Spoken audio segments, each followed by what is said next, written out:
అందరికీ నమస్కారం. Welcome to teacher tax. ఈరోజు వీడియోలో టెస్టింగ్ ఓట్ అంటే ఏమిటి, అది ఏ విధమైన సందర్భంలో ఎదురవుతుంది, ఈ యొక్క టెస్టింగ్ ఓట్కి సంబంధించిన ఫామ్ని ఏ విధంగా ఫిల్ చేయాలో ఇప్పుడు తెలుసుకుందాం.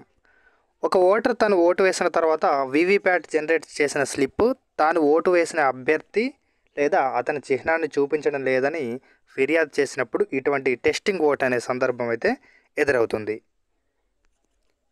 అంటే తను ఓటు వేసిన తర్వాత ఎవరికైతే ఓటు వేశారో వారికి కాకుండా వేరే వారికి ఆ ఓటు వెళ్ళిందని, అక్కడ స్లిప్ వేరే మనం వేసిన గుర్తు కాక వేరేది చూపించిందని ఇటువంటి ఫిర్యాదు చేసినప్పుడు ప్రిసైడింగ్ అధికారి ఇటువంటి తప్పుడు డిక్లరేషన్ చేస్తే కలిగే ఫలితాన్ని గురించి అయితే ఆ ఓటర్ని హెచ్చరించి అతని నుండి ఆరోపణకి సంబంధించిన లిఖితపూర్వక డిక్లరేషన్ అయితే తీసుకోవాలి.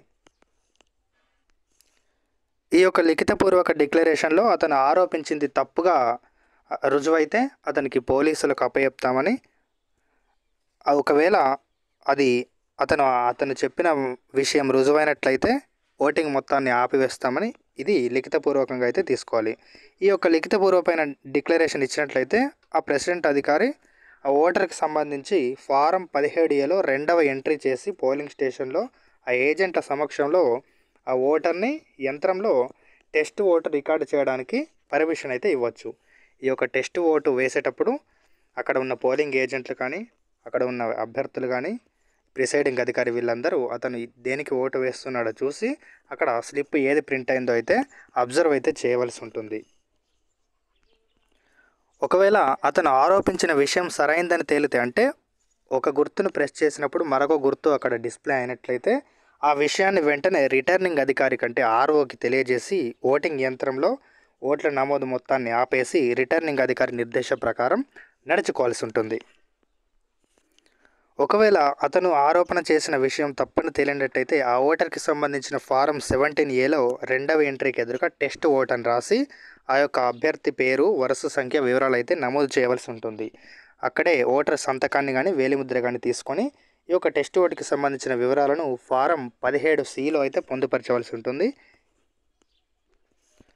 ఫామ్ 17C అనేది ఇక్కడ చూపించిన విధంగా ఉంటుంది. మనం ఇక్కడ పైన హౌస్ ఆఫ్ ద పీపుల్, ఇక్కడ మనం స్టేట్ అనేది అయితే రాసుకోవాలి. ఆ తర్వాత కాన్స్టిట్యుయెన్సీ పేరు, ఇక్కడ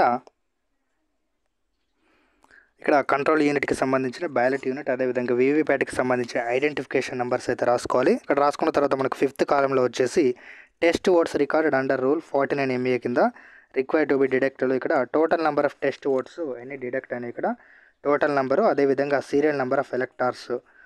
ఫామ్ 17 అంటే ఫామ్ 17Aలో ఏ నెంబర్ అయితే ఉంటుందో సీరియల్ నెంబర్, ఆ యొక్క నెంబర్ అయితే ఇక్కడ ఇవ్వచ్చు. అదేవిధంగా candidates for whom test vote caste, అంటే ఏ క్యాండిడేట్కి ఇక్కడ టెస్ట్ ఓటు వేయడం జరిగింది, ఎన్ని ఓట్లు వేయడం జరిగిందని మనం ఇక్కడ name of the candidate and number of votes దగ్గర అయితే తెలియజేయాల్సి ఉంటుంది. ఓకే, ఈ విధంగా అయితే ఫామ్ 17C అయితే ఫిల్ చేయవలసి ఉంటుంది. మొత్తం మీద మనకు టెస్టింగ్ ఓట్కి సంబంధించి ఫామ్ 17A మరియు 17Cలో అయితే రాయవలసి ఉంటుంది. ఫామ్ 17Aలో 2వ ఎంట్రీ చేసి అయితే దానికి ఎదురుగా టెస్టింగ్ ఓట్ అని అయితే రాయాల్సి ఉంటుంది. Okay, thank you.